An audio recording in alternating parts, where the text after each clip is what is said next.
தாய் தமிழ் உறவுகளுக்கு வணக்கம். பதவி விலக மறுத்தார் ஜோசப் விஜய் அதிர்ச்சி என்ற தலைப்பில் இந்த காணொளியை நாம் காண்கிறோம். பதவி விலக மறுத்தார். தமிழ்நாடு தேர்தல் ஆணையர், மாநில தேர்தல் ஆணையர் பதவி விலக மறுத்துள்ளார். மாநில தேர்தல் ஆணையத்தின் பணி உள்ளாட்சி தேர்தல்களை நடத்துவது. இது ஆளுங்கட்சியானது இந்த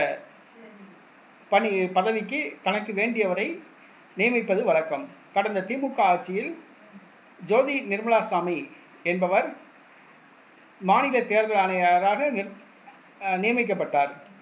அவர் திமுகவுக்கு சாதகமாகவே செயல்பட்டார். உள்ளாட்சி தேர்தலின் பொழுது தேர்தல் முடிவுகள் எல்லாம் திமுகவுக்கு சாதகமாகவே வெளிவரும்.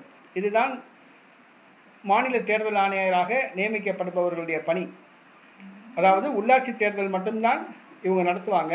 அதுவும் ஆளுங்கட்சியை சார்ந்தவங்க தான் இந்த பணிக்கு நியமிக்கப்படுவாங்க. அவங்க ஆளுங்கட்சிக்கு சாதகமாக தான் நடந்துக்குவாங்க. இப்போ ஜோதி நிர்மலாசாமி திமுகவை சார்ந்தவர் மாநில தேர்தல் ஆணையராக நியமிக்கப்பட்டுள்ளார். இப்பொழுது தமிழக வெற்றி கழக அரசு வந்திருக்கு. பிப்ரவரி மாதம் உள்ளாட்சி தேர்தல் வருது. இப்போ தனக்கு வேண்டியவங்களை பதவியில் நியமிக்கணும்.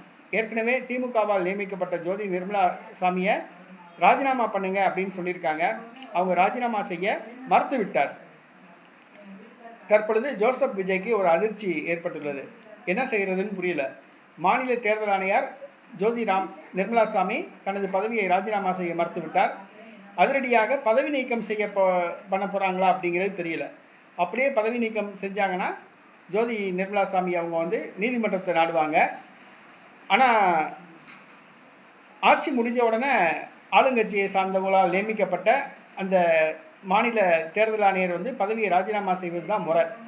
ஆனால் தற்போது ஜோதி நிர்மலாசாமி ராஜினாமா செய்ய மாட்டேன் அப்படின்னு பிடிவாதமாக இருக்காங்க. உள்ளாட்சி தேர்தல் பணிகளை அவங்க மேற்கொண்டுட்டு இருக்காங்க. இப்போ விஜய் அடுத்து அவங்கள பதவி நீக்கம் செய்ய போகிறாங்களா அப்படிங்கிறது தெரியல. பொறுத்திருந்து பார்ப்போம்.